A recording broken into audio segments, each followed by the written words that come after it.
Am I the asshole for wanting to sell my house and move back home with my kids, even though their dad doesn't want me to?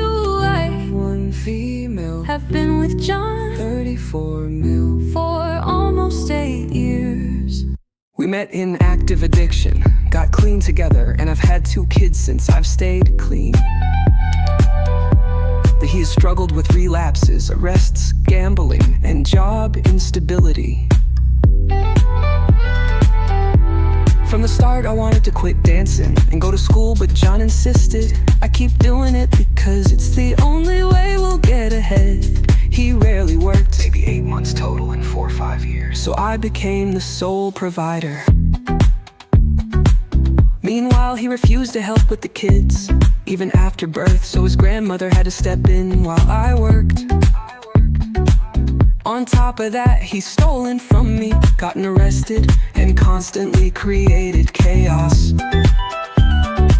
I also tried to support his dreams of building a business. I gave him money multiple times to help get him started, but he was never consistent and never followed through.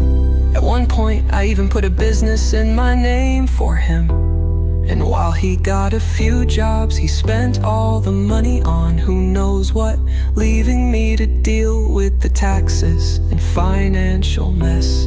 In a desperate attempt to help him get clean, we moved to Florida to be near his family, hoping he'd step up. He didn't.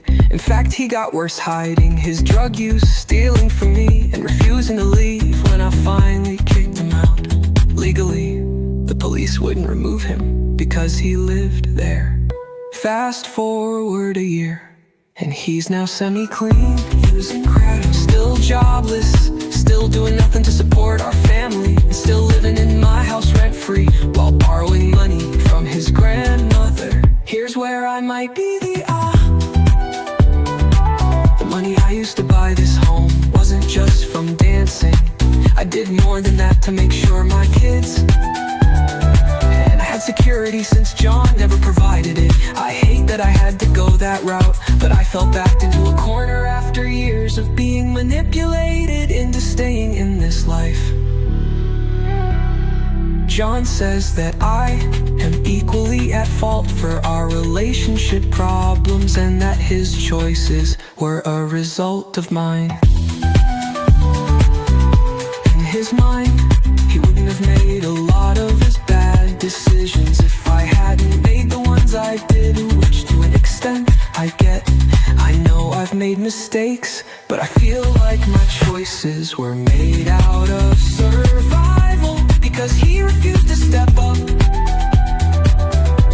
If he had been the provider he promised to be, I never would have had to do what I did. At this point, my mental health has completely deteriorated. I am depressed, angry, and bitter. I used to be such a happy, positive person, but that has changed over the last few years. I feel like even if he finally gets his act together, too much damage has already been done. And I just want to be home near my family. I don't want to separate him from his children. Am I the asshole for finally putting myself and my kids first and wanting to leave?